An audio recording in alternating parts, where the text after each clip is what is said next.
Hello, everybody, and welcome to another episode of the Greek Let's Talk About It podcast. Happy Saturday to you guys, and as always, we are bringing some more amazing people for you guys today. I have a really good guest, an amazing guy. He's my brother from another mother. Met this man um, a couple years ago now, and I had him on my first show, and we've been rocking ever since then. You guys are going to be amazed. Now, before we get started, you guys didn't catch in the intro. This is for educational purposes only. And if this is your first time tuning in, do me a favor, head over to that YouTube channel, hit that subscribe button, hit that bell notification so you be notified every time we drop a new episode. Now, if you guys have questions or comments, please put them in the comment section and we'll be sure to answer those as we go. Now, without further ado, I'm bringing on my brother, Mr. Jeffery, and he has an amazing story for you guys. So, guys, without further ado, Jeffrey, how we doing, brother? Welcome to the Good. show. How you doing? I'm doing well, man. We've been doing a lot of stuff, man. We've done panel discussions. I've had you on the podcast, and we've been friends ever since then. You For sure. know, you've For been sure. traveling and you've done some amazing stuff yourself, man. So before we get started, introduce yourself and tell people where you're from.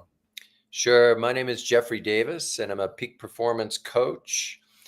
So I help people up level their lives. Usually, I'm working with entrepreneurs and helping them increase their performance in all aspects of their lives without sacrificing business performance. And I currently live in San Miguel de Allende, Mexico, which is about 3 hours north of Mexico City. So, yeah. Nice, man. Nice, man. It was again, man. Great to reconnect with you, and amazing to get caught up, man. Because you've had a year, right? You've It's had been I've been living. I've been living. This is true. Yeah. You've traveled. I mean, every time I turn around, you're like, I'm gone. I'm all over the place. So let's get caught up, man. How has life been? I know you've been traveling. Um, the last program that you did, and you've had some trying times as well. But before we get into that, let's talk about um, your travels, man, and the work that you've been doing. Amazing stuff. Yeah, so I've been traveling. I've been splitting time between San Miguel and San Diego and doing some business there and seeing some friends and family in Baltimore and Kentucky and traveling throughout Mexico quite a bit too. Nice.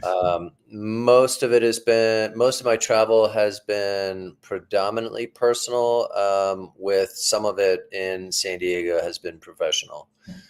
So, and wherever I go, I work. So that doesn't mean I don't ever stop working. That means that my work is online, so I can work with anybody wherever I am. Yeah. Yeah. See, people tell me I work online, right? I was like, Mhm. man, y'all have no idea about the people out and you're out there, you're moving, making moves, man. You're making a difference in this world.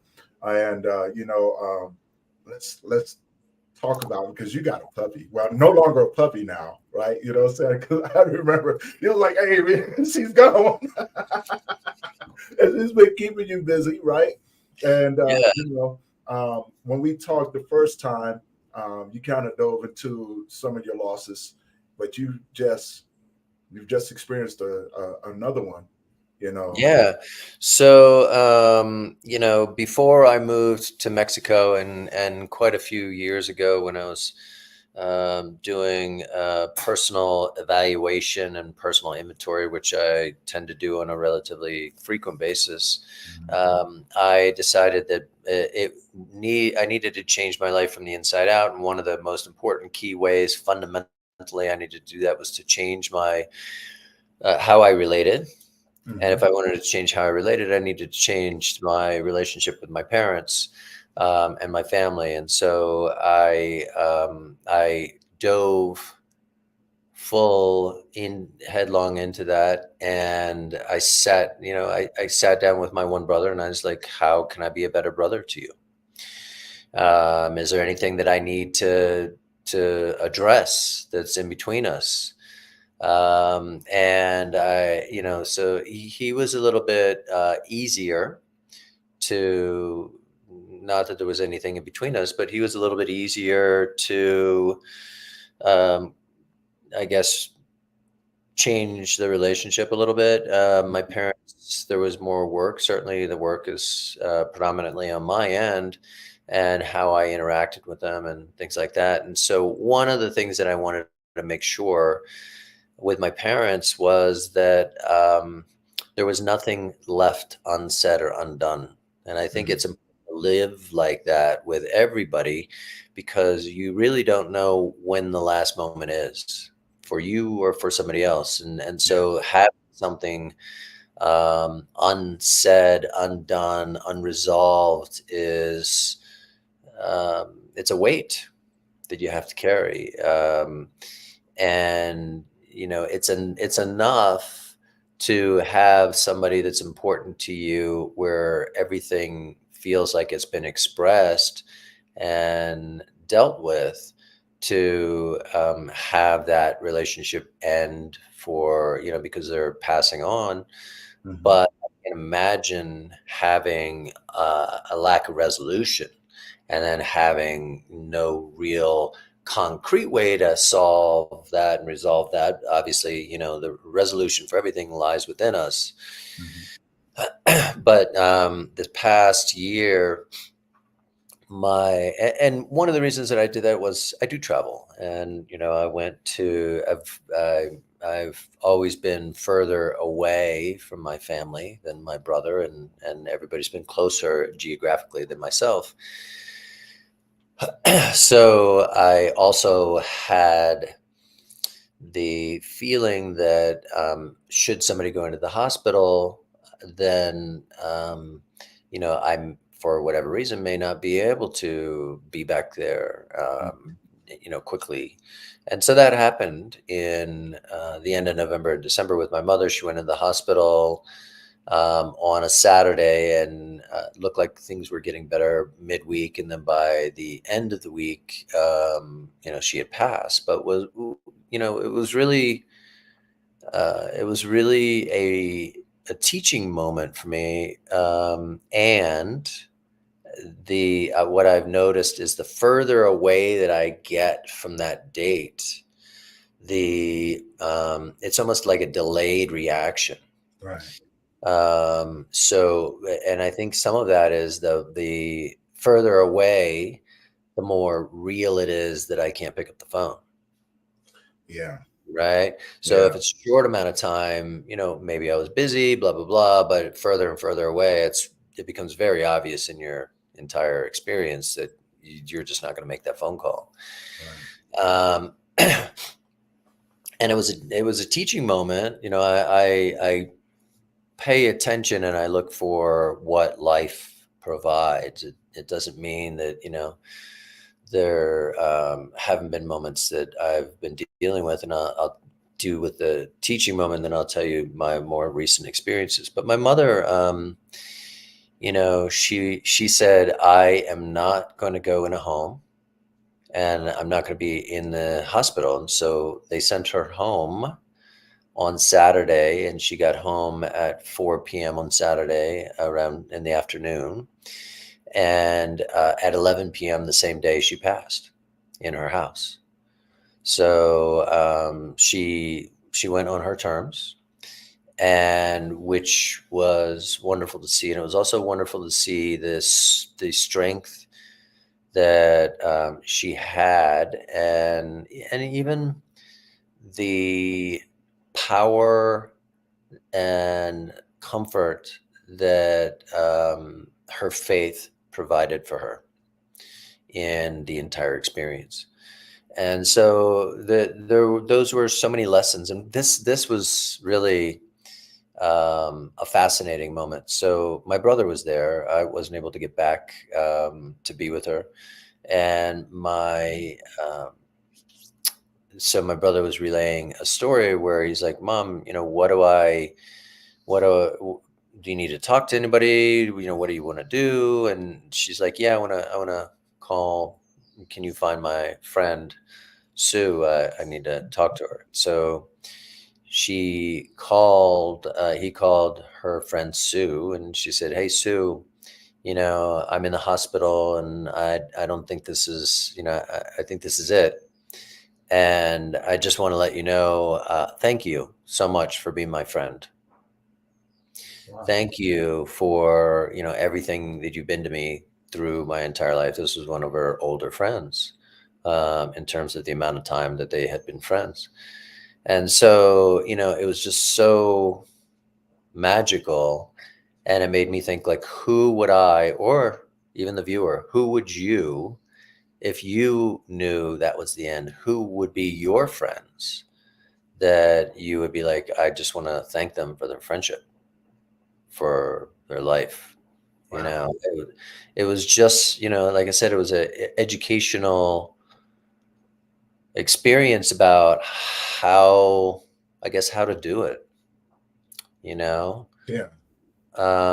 And so, it was interesting. So I feel like she's inside me. And at one point in time, I don't know, maybe 2 years before, she had said, when I'm gone, we'll be fine. You'll be fine. She's like, we've resolved everything. So, which was true. And, it doesn't, her, her funeral was a celebration of life, and it was really amazing.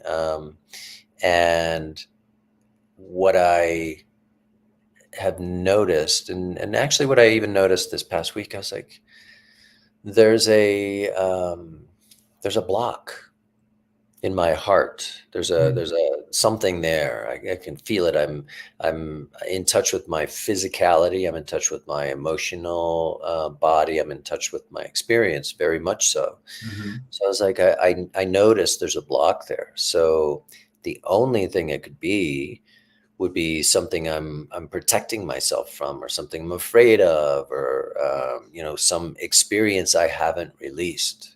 Right.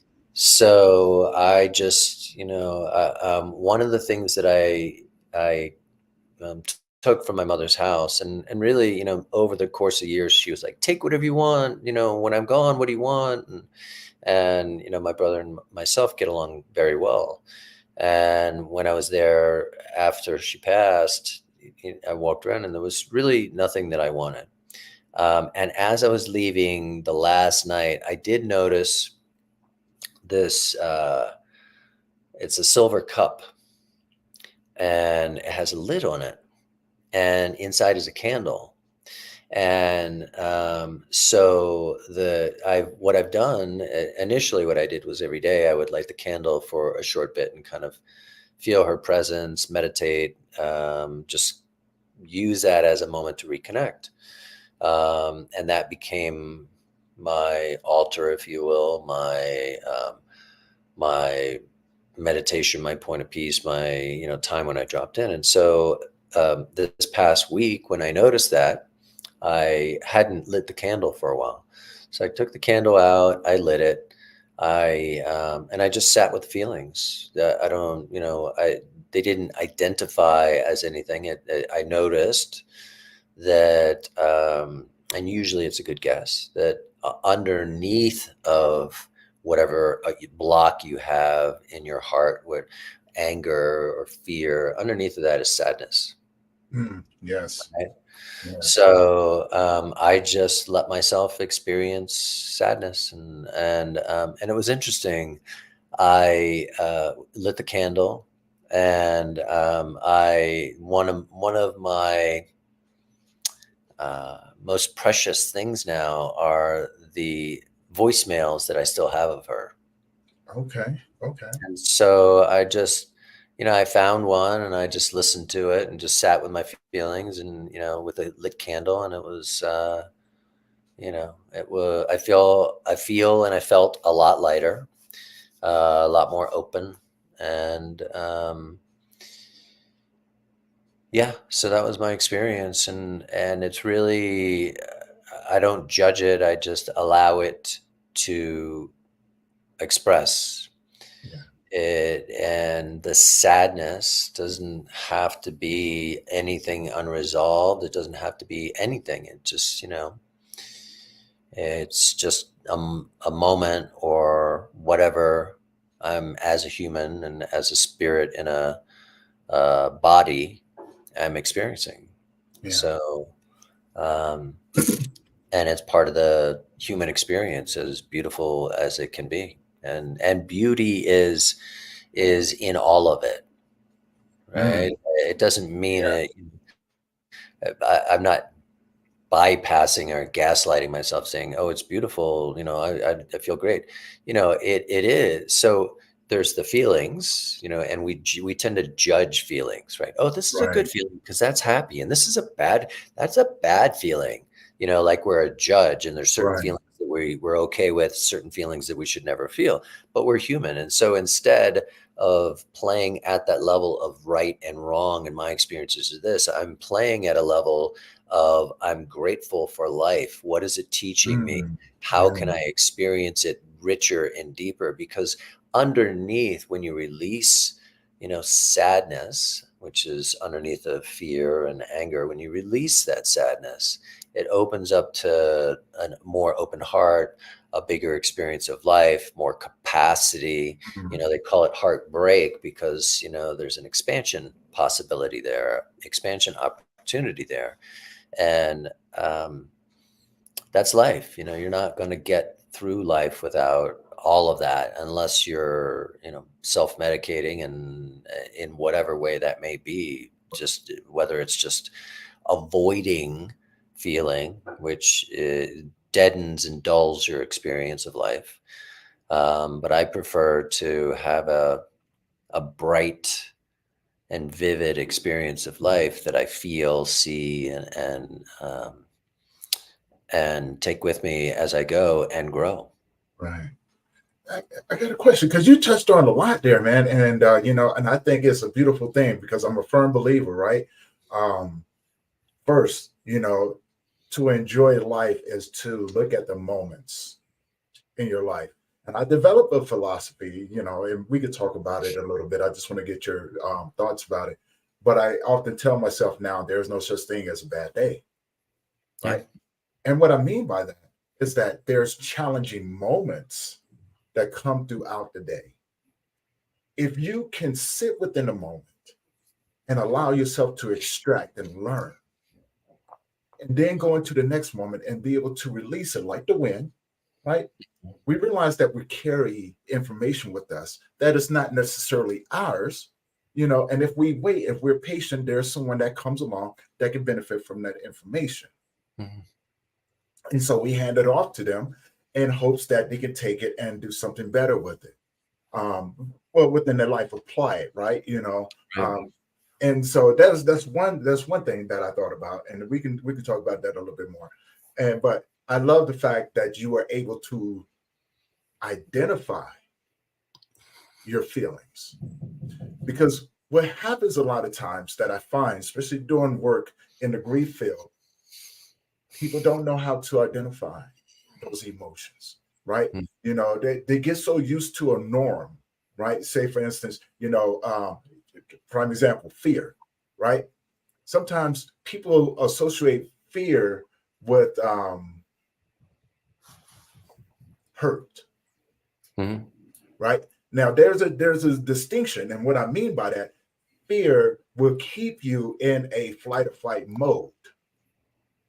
Hurt will make you defensive, Right. and I think that's a really big thing, is to learn how to identify your emotions effectively and be honest with them, right? And that will allow you to be open to being able to express yourself accordingly. Um, Go ahead. Yeah. So, it's interesting. I'm remembering something in this moment here, and what I'm remembering and I'm piecing together is before I felt that heaviness in my heart, I Mhm. was noticing for 2 weeks ish before that I was feeling short. and I was feeling irritated, and I was more frustrated more easily, and I was noticing it, and I was feeling.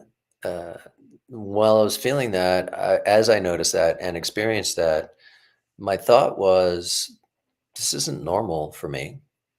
I don't know what's going Okay. on."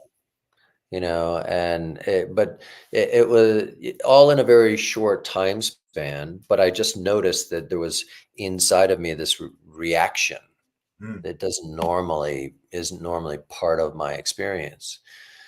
um and I have ways to handle that and to deal with that and breathe that through and everything else, but it was just coming up, and now I see that that was because this block in my heart was kind of becoming more visible, but the first thing that was showing up was a redirection of that energy. mm. Okay. Okay. Right. Yeah. So, it's like if somebody you're in a relationship and somebody is hurt, and then Ooh. they're mad because you didn't pass the salt, Mm, right? It's not about the salt, but you haven't figured out what the hurt is yet. right. So the relationship and the salt, I mean, that's me with me.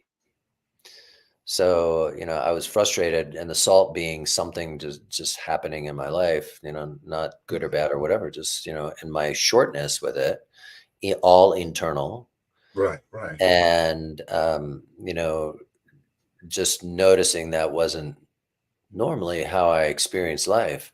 And then as I started to spend more time, I was like, well, let me light the candle. Let me you know, see what's there, and just experience and release, Right.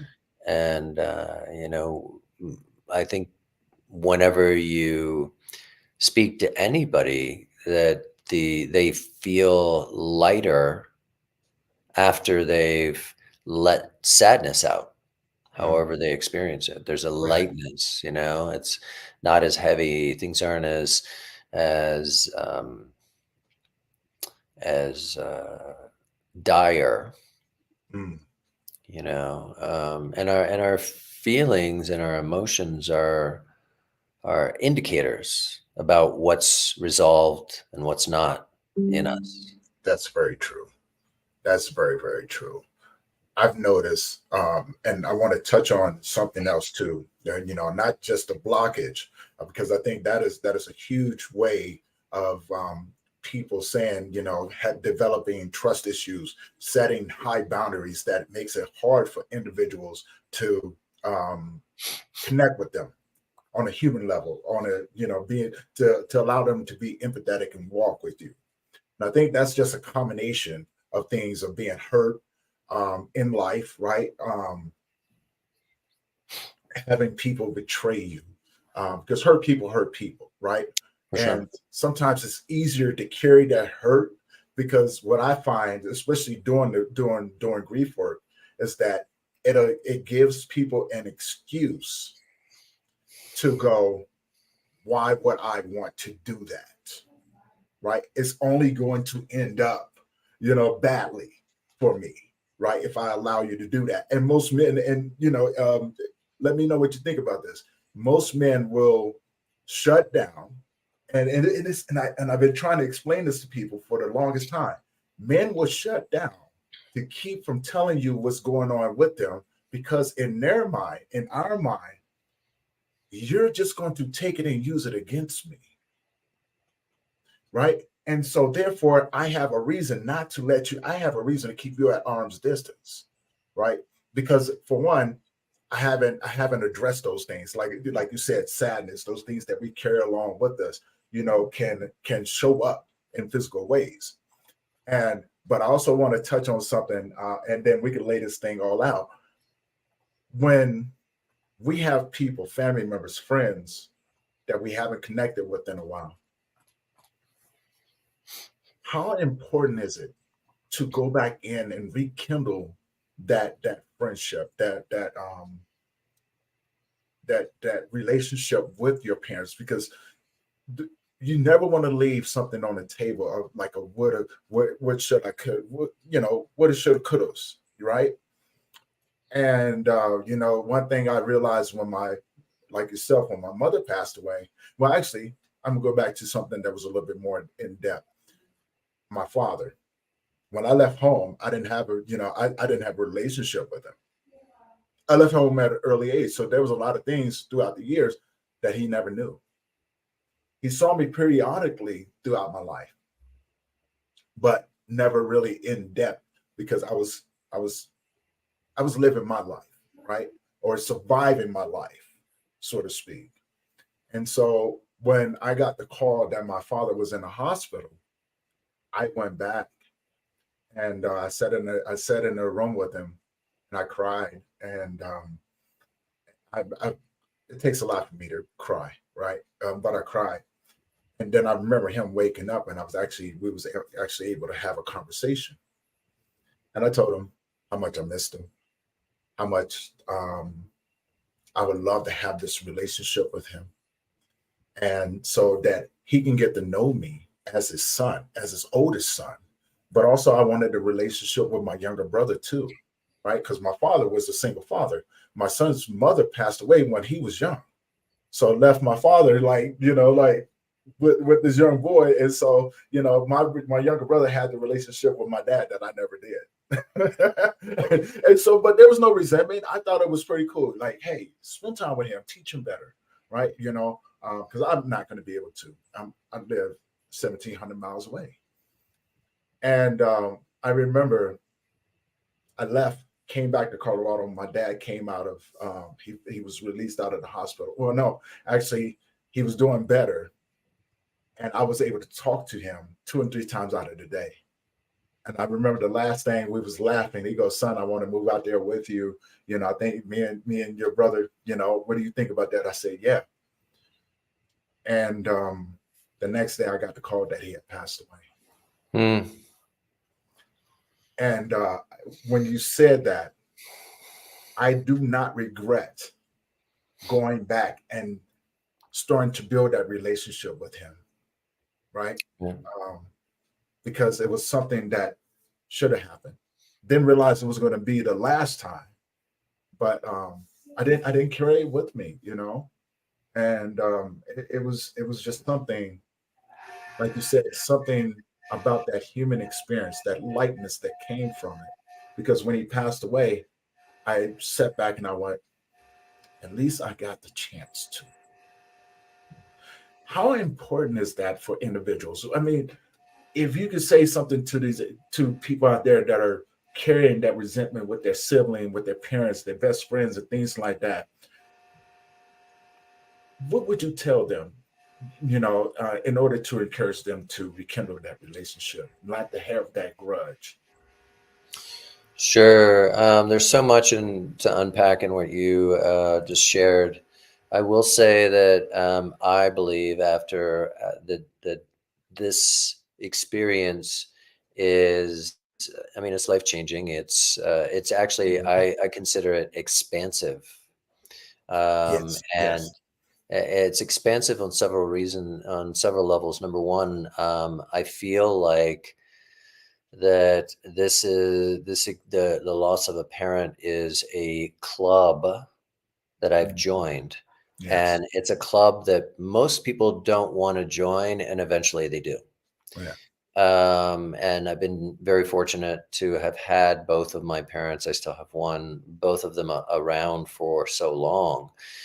And what I've seen is the level, again, the expansion, my heart, the experience, Mhm. and the what it does is, people have taught me how, with the way they've related to me, and they've shown me that they've been through it without saying they've been through it, because I Yeah. feel them the way they express and show up for Mhm. me. Yeah. And it's the type of experience that changes you, and you have more compassion and empathy for somebody who's going through it. as a result of it, because you can't really understand something like this until you understand something like this and experience it. Right. And so it's a lot. I think it's a lot better to, however, you need to resolve the relationship with your family. It's a lot better and certainly a lot easier on some level to do it before, while you can still have the conversation, because you may find that the biggest benefit is for you. If you're Yeah. carrying resentment from things that people have said or done, certainly they may miss you if that's part of it. But ultimately, the part of you is shut down. That's so There's true. a connection or a part of your heart that's shut down, and I don't want to live with any part of my heart shut down, because my view of the heart is not that it's sectioned, not that it's directional, but that it's like a lens, like it's an aperture. Either it's open or it's not. And as you close the closing of it, if you think you're closing it for one person, it does impact how you can relate to everybody, because it's literally your view of the world. And so, Mhm. if you've got a very small view, it impacts it impacts every relationship to some degree. And you may not understand how it does until you resolve it. But there is freedom in letting go of and forgiving. That doesn't mean saying whatever happened was good or right or should have happened, or that you forget it, but carrying that lack of forgiveness or resentment, I mean, it has a weight, and there's also a peace in it too. So with forgiving other people, we forget that there's two pieces of forgiveness. One is, oh, look, I've got balloons. I don't really. I So, love the balloons. I have to say, I'm so, I don't, I'm not pleased with what Zoom has done, where apparently if you move your hands in particular ways, they've tied it into Facebook and you have these things that happen. I've tried to turn it off multiple times, but that's a whole nother story. Anyway, so the important piece that most people forget is that there's a part of us that also holds ourselves accountable. Mm, And so, some people may be like, no, I definitely don't do that. Well, okay, maybe you don't, but just just play along with maybe you do. And just look at, are you holding anything? Can just go through an exercise of forgiving yourself for that relationship or that thing or whatever happened. And you'll find some lightness in it. And in terms of the feelings that men have, and I just think that men don't have emotional literacy, and they're not encouraged to do that. Women from a very young age yes. converse about, well, what did they say? How do you feel? There's a conversation, there's a literacy that develops around Yeah. emotions and emotional IQ or emotional EQ. And it not only improves your life, and a key part, one of the foundational pieces of emotional intelligence Mm. is self-awareness. So And yes, so yes, developing that awareness and that emotional literacy of, how do I feel? What's going on with me? Why am I, more irritated now? Oh, maybe it's related to my recent loss. Maybe I need to just drop down and see, is there sadness I need to release, at the base of this? So I think that when you do that, you develop a relationship with yourself that is um, more self-sufficient and less reliant on, does somebody approve, disapprove, can they hold space for you or not? And so then you can share your feelings, and it's less about, will they hold it against me? That's on them. That's on Yeah. them. You know, you express how you feel, and you don't have anything behind it. It's just instead of I am angry, that's I am adds a whole nother level to the expression. You are not unless you say you are, but you're Right. having an experience. You're Right. experiencing anger, and that's an experience. And guess what? That can pass through you. There's a quote that a friend of mine said ages ago that was just so odd at the time that I love now. And at first I was like, that's crazy. I can't believe he said that. But he said, emotions are like gas, Mm. and they're not solid, and if you just if you just hold them and experience them, they just pass through, just like gas. You Yeah. know, it's not like you're holding something solid unless you choose to repeat it over and over, and you can start to get addicted to certain emotions. That's We true. have every emotion and every thought releases a chemical in our bodies. And so, anger, there are people, they call them rageaholics, Hmm. or people who are, when you start to think certain thoughts over and over, you start to feed and reinforce a feeling. So it could be somebody says something, you're like, I can't believe they said that. Can you believe they said it? This is so ridiculous. Nobody's ever said that to me. Why would they say that? You know what? They, I'm going to talk to them because this is ridiculous. And so the more that you start to feed it, as opposed to, oh, interesting, somebody said that to me. How do I feel? I feel some tenseness in my chest, and my shoulders are up. I'll breathe that down. Okay, so what's underneath of that? Okay, anger. Got it. I'm feeling some anger. And so, but what else? What else is there? Oh, I'm feeling sad that somebody I care about would say something like that and think about me that way. Right. Got it. Oh, okay. So all of a sudden I'm way past the anger, and I'm into the soft stuff, not the Yeah. reaction, but the soft stuff in my heart. And I can start to breathe that, and I can start to love the part of myself loved, and that felt betrayed or disappointed or sad Mhm. because something happened. And I'm not externalizing or looking someplace for somebody else to fix it, because it's not Yeah. anybody else's job to Yeah. fix me or fix, yeah, how I feel, or it's my job to be aware of my experience and create my experience. And the more that I do that, I equate it. It's a practice, and I equate it to the same kind of practice that, if I go to the gym, which I do, that Mhm. I develop muscles and I develop a capacity to carry more weight and to move more things.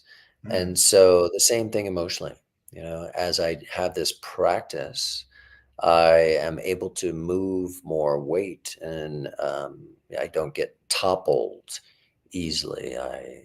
It's everything, there's a fragility where everything is drama or needs to be discussed, or it's not about gaslighting anybody, and it's not about not expressing yourself, Mhm. and it's also about owning, and the first step of emotional awareness, which is or emotional intelligence, which is self-awareness. And if you don't cultivate that, you don't have that. That's true. I think a lot of times you said a lot, to unpack there. And so I want to pose two questions to everyone. Thank you for everyone who's tuning in on IG right now. Everyone who's tuning in on LinkedIn, Twitch, Twitter, as well as Facebook. And I have a question for you guys. So please let me know what you guys think. One, and I think Jeffrey asked this before, is there someone in your life that you need to go and reach out to rekindle that relationship with? Two, is there something that's keeping you from opening yourself up to receive whatever those emotions are inside of you? And if so, what is it?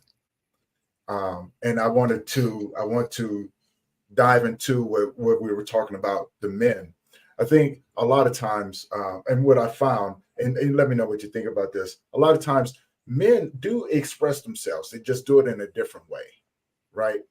And what I mean by that, as young men, and you touched on this. I think we talked about this a lot before too.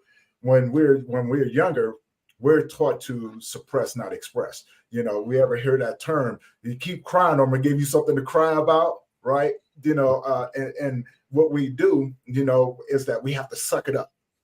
But it's the next move that comes after that people never really pay attention to.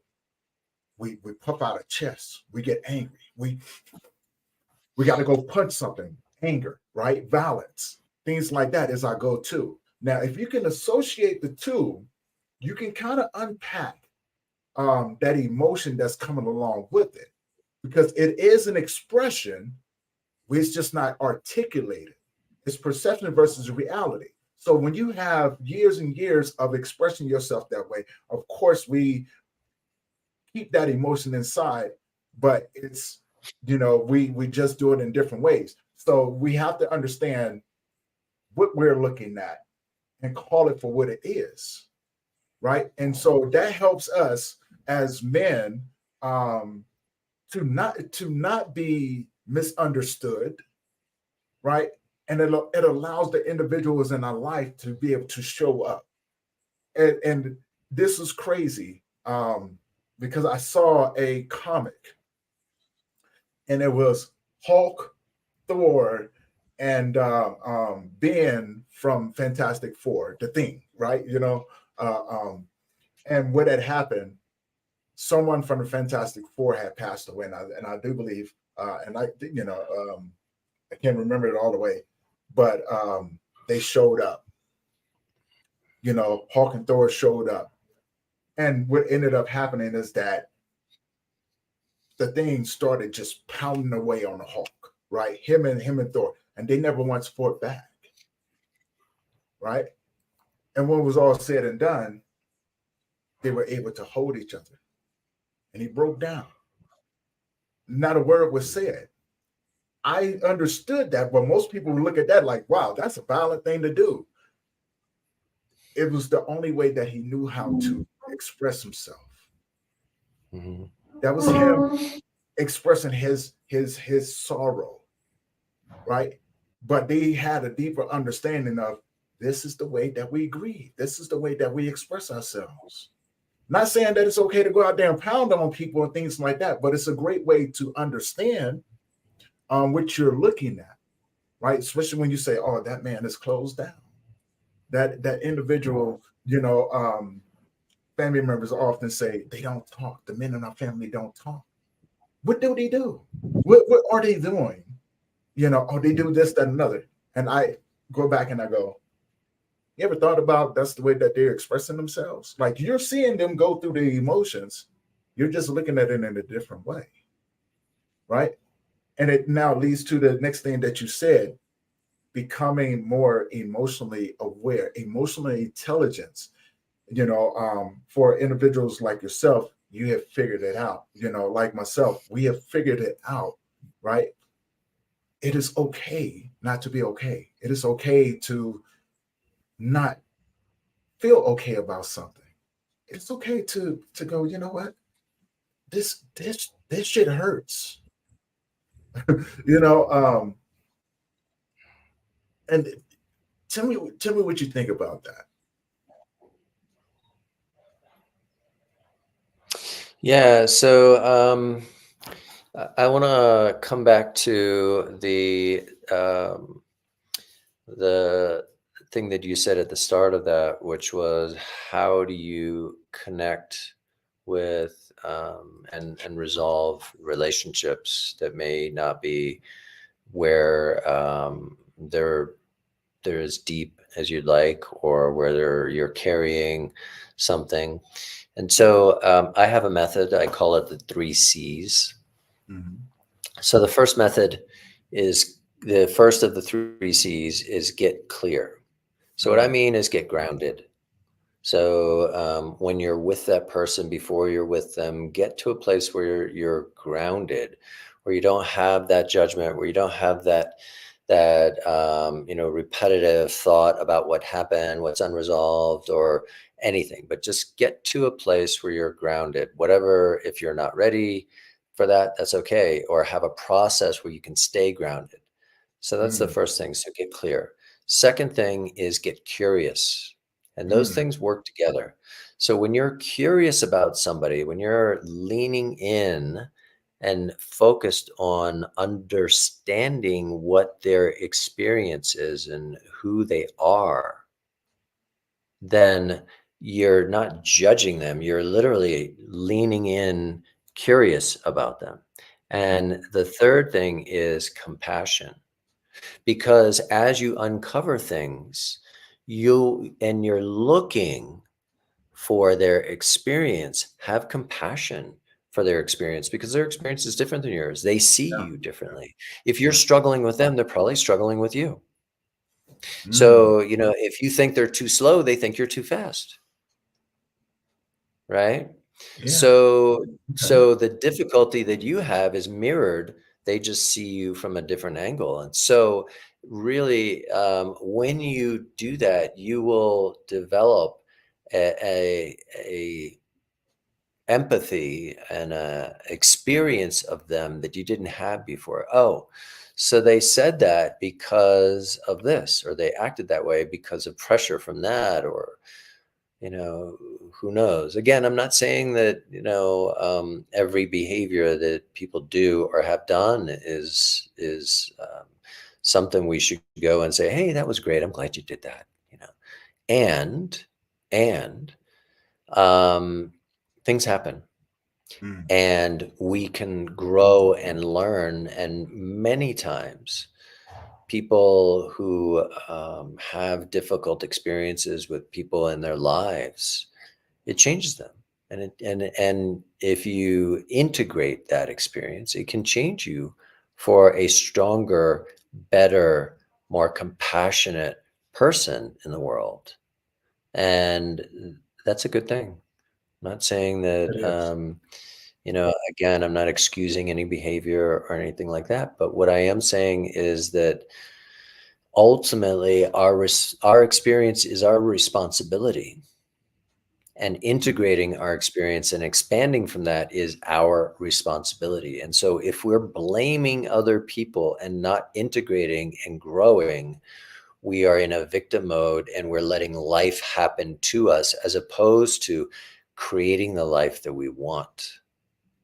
that's very And true. that's a place of power, that's a place of growth, that's a place of evolution. And if you're not growing, you're dying. That's my Mm. thought on it.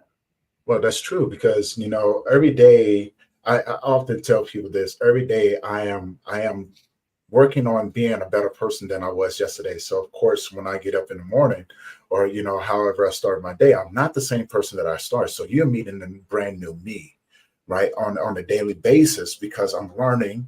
I'm becoming more aware. I'm expanding, and as you said, something really, really strong. Being curious in the world, because I'm a student of this world. I'm a student of everything that comes along, of people, of places and things. My imagination would take me places um, that you never even imagined. And it's a matter of going, you know what? I am curious enough to go there to see if my imagination was correct.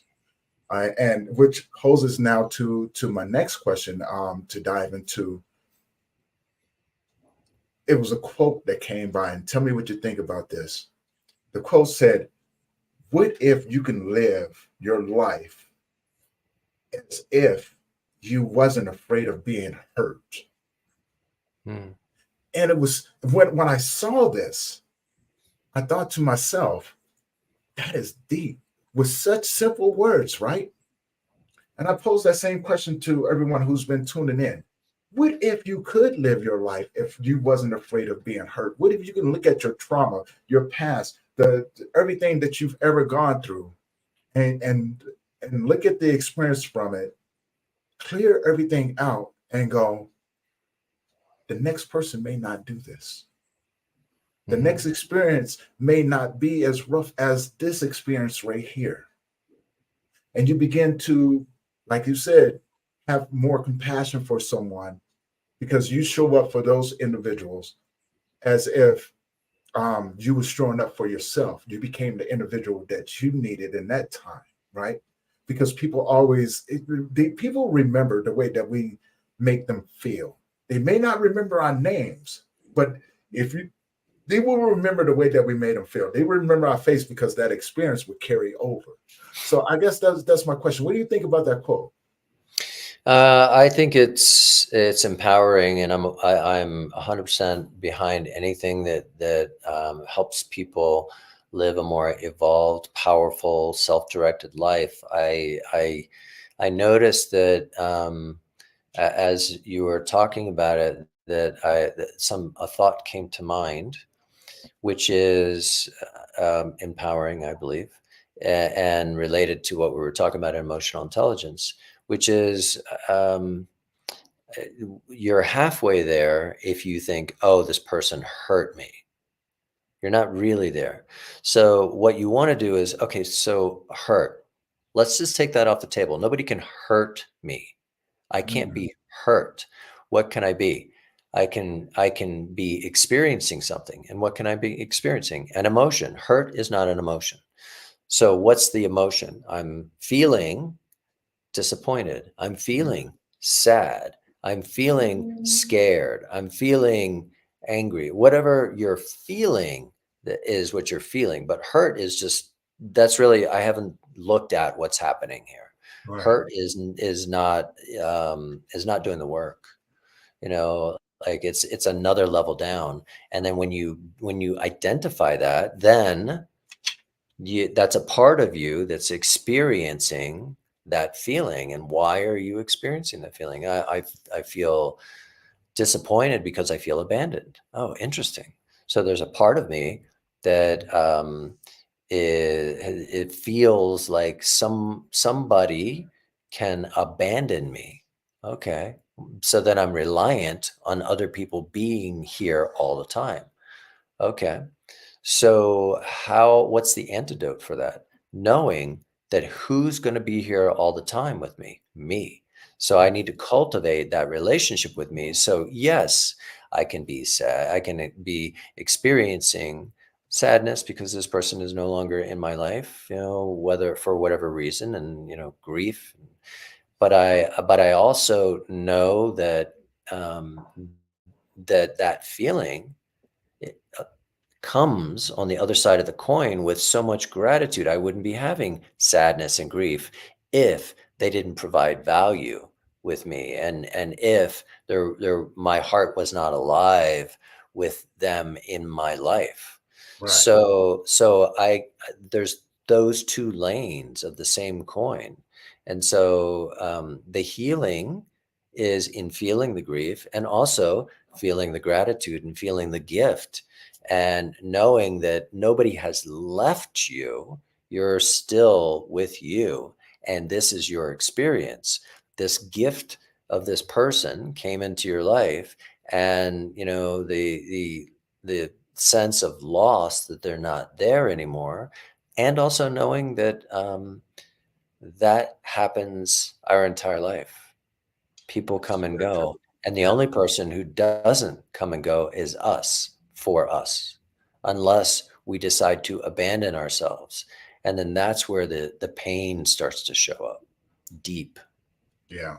And I think a lot of it comes from um, we we have a tendency of not being able to see the gratitude till a little bit later, right? And when we lose someone, and we often say, I wish I had more time.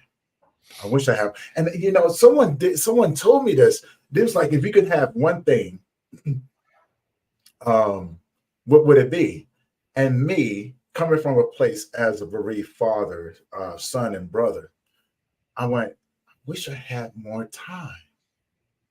I wish I had more time to laugh with them and to one watch my son grow up and tell my mother how much I appreciate her, to tell my father, hey, thank you for giving me the opportunity to show up in this world.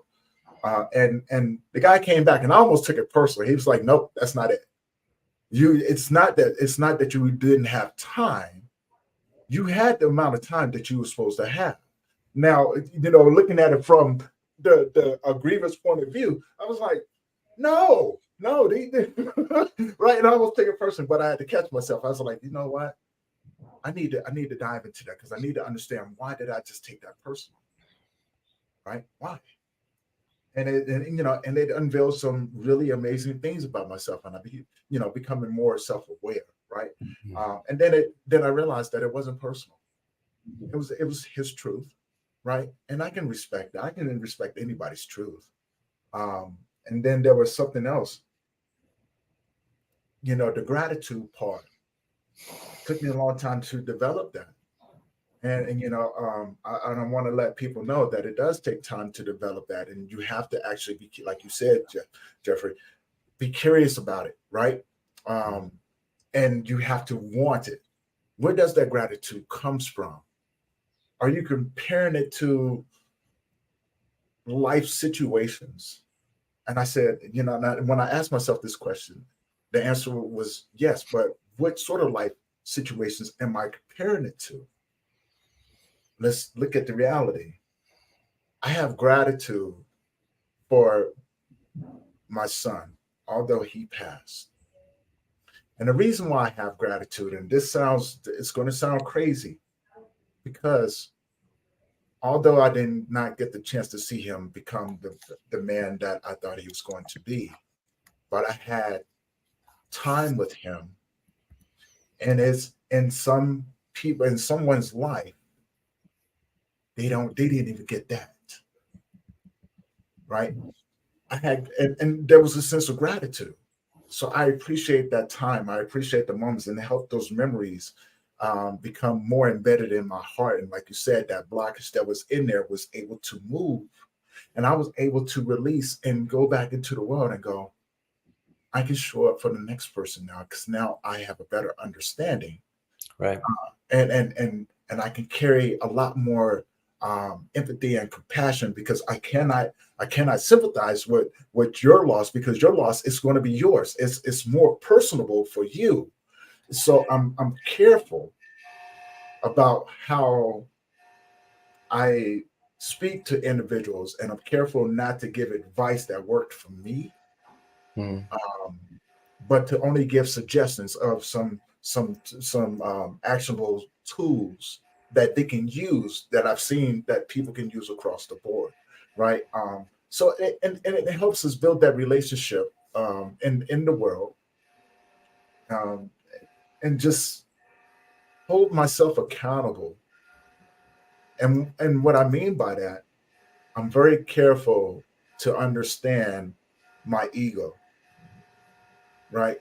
And what I mean by that, I do not allow my ego to direct me in conversations or anything like that, because I I always want to remain humble and respectful for when I show up in those individuals' places, and understand my place as a visitor, Right. right? In their space. Um, and before we wrap up and everything, tell me what you think about that. Yeah. So, I mean, you're talking about the expansion and how experiences like that provide compassion Hmm. and also gratitude, and how you approach an experience makes me think of, I mean, it's not necessarily gratitude, but approach and Hmm. how you experience something deeply impacts your even your longevity. I mean, if you read Viktor Frankl's Man's Search for Meaning, here's a man who was in concentration camp Hmm. and noticing that the different attitudes of people impacted their longevity. And so I absolutely agree with you. And I also think that when somebody is deep in an emotion, they, sometimes the person who's not, who may be consulted or maybe approached to be listened to or something like that, that person sometimes wants to fix it. And Mm, so, yes, but the yes. but the fix is not anything other than listening. The listening is the fix, not the solution or the advice. So, the most important 80% of it or more is just listening to this person. That doesn't mean not responding, just say, wow, so that sounds like you're having a really intense experience, or whatever they're experiencing, acknowledging it and listening to it. And if you think that you have something that might help them in some way, don't just unsolicited offer advice or a solution or a fix, because the fix is listening. Ask Hmm. them, if you want. I went through a similar thing, and I'm happy to share what worked for you. And if you don't, that's totally fine. I just want to be here for you, Right, right. and that's it. And then it's on them. You've asked them, and you've respected their feeling. They don't feel dismissed, Mm, because when we offer advice before they feel fully listened, or before we've even asked if they want advice, then they feel like you're saying, okay, enough of that. Just stop with this feeling and let's just move on. But they don't want yeah, to move yeah, on. They need to get it out, whatever that means. yeah. And that energy as a listener is feeling dismissive, and it comes from our lack of self-awareness and Hmm. our inability to be with somebody in a highly emotionally charged state, because we have never been able to be with ourselves in that highly emotional state. So the fact that somebody else is feeling that, and our you can catch emotions. We start to feel what somebody else is feeling, especially if they feel it intensely. And if they're feeling deep sadness or grief, and we have not resolved that or experienced that or understand how to experience that, or are okay with that, then let me just give you some advice right now. Let me just Yeah, help you. yeah, yeah. And nobody wants that. No, no one wants that. And then I think, I'm gonna dive into a little bit of that. But what happens a lot of times, and you hit on it, listen to listen, right? Um, what happens a lot of times, people listen to reply. So they tend to cut you off to offer advice, right? Instead of looking at the situation, maybe that's not needed. Like you said, stop listening to reply. And a lot of times, what happens, in most cases, and this is where the pushback comes. When you listen to reply, it's a great indication of a few things. One, you're about to dismiss what I'm going through. You're about to invalidate my emotions. So it's going to cause me to push away from you, close down, and to and to not address what I need to, because you've already let me know that what I'm going through is not important to you. You're going to compare, and this is one of the things I often tell people. You're going to compare your situations to mine. as if yours was any greater than mine. I'm not saying that it wasn't, because in your mind, yes, it is, right? And but everyone's that same way. But it becomes as I used to say back in the day, we're comparing war stories, Hmm. right? I'm going to share this with you, but then you're going to come back and go, well, I saw that you did this, but man, when I was such and such, I went through this right here, right? It's a stack upon Yeah. stack, right? And it becomes a battle of who has the most horrific experience in this life, Right. Right. right? And you know, so, and that's one of my rules in my support groups. Like, we don't compare. You never start a conversation off when you're talking with someone with I. Because as soon as you do that, the person that's listening to you is going to shut you completely out. They're going to listen to what you have to say, but you'll never get that individual to open up to you ever again. And it comes down to with the relationships, and it doesn't matter who it is, whether your parents, your sibling, your significant other. Soon as you start a conversation with I, you've just now you've just now put that individual in a place to where they're going to feel, why should I open up? No one cares about what I'm going through. And I think that's his own reaction in itself, right? And you know, and when you become aware of that, it allows us to to be in a space with the individual authentically, Right. right? And to help that individual receive um, my presence, not the suggestions, but just my presence, and feel good about me being there, right? And allow me to the honor and the privilege to be able to walk with them in a time of need, Right. because we all know what that feels like. We all know what that feels like. Wow. See, we could talk forever too, man. Yeah. And Right. I know you probably got a busy day today. So as always, man, I always want to respect the time. But it's always great getting caught up with you, man. And like I said, you know, you already know. We've already talked about it. You're my brother from another mother, and you For know, sure, it man. don't matter about picking up the phone and say, "Hey, how you doing, man?" You know, Right. because it's good to have those relationships with good hearted people, and you know, especially people that inspire you, because you're out there doing amazing work with entrepreneurs. So you guys out there, please, I got to get your information to put in a description as well, so people can get Right. in contact with Right. you. So before I let you go, tell people how they can get in contact with you.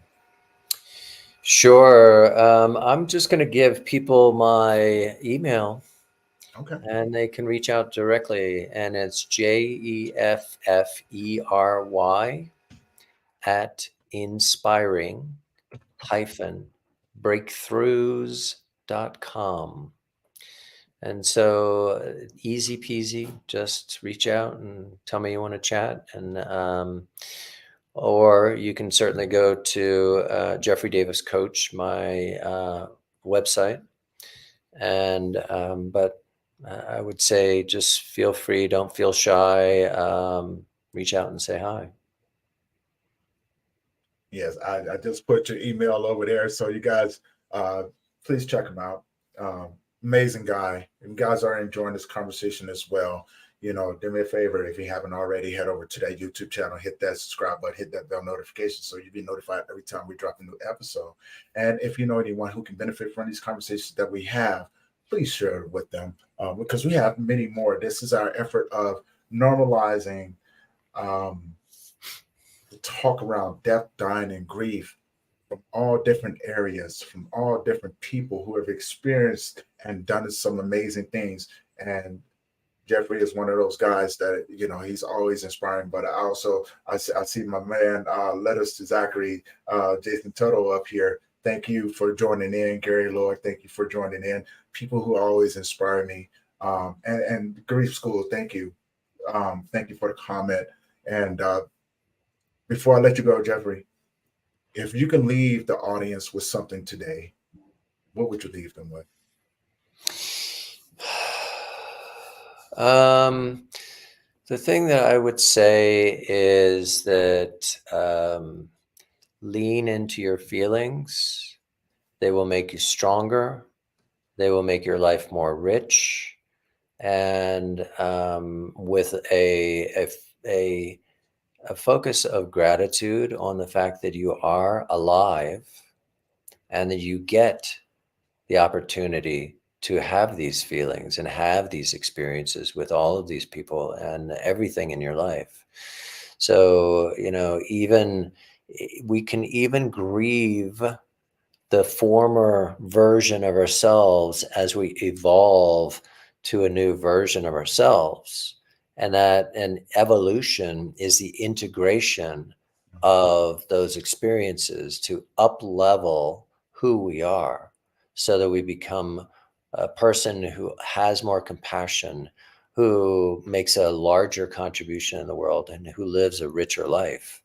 And that's what I wish for you. I love that. I definitely love that, man. And as always, we always love talking with you, brother. You know what I'm saying? Every time I talk with you, I get off and I'm like, oh man, you Uh, know, such an amazing conversation. But that of course, that's the relationship that we have as being friends and colleagues and brothers from other mothers, right? I wish that for everyone to have those relationships with people and things like that. Now, with that being said, this is going to conclude this episode of the Grease Let's Talk About It podcast. Thank you guys for tuning in, and we're going to catch you guys in the next episode. So, thank you guys for allowing us to keep bringing these stories to you. You guys have Thank a you. great Saturday. Yes, All right. yes, yes. You guys have a great Saturday. Love you guys, and peace. All right.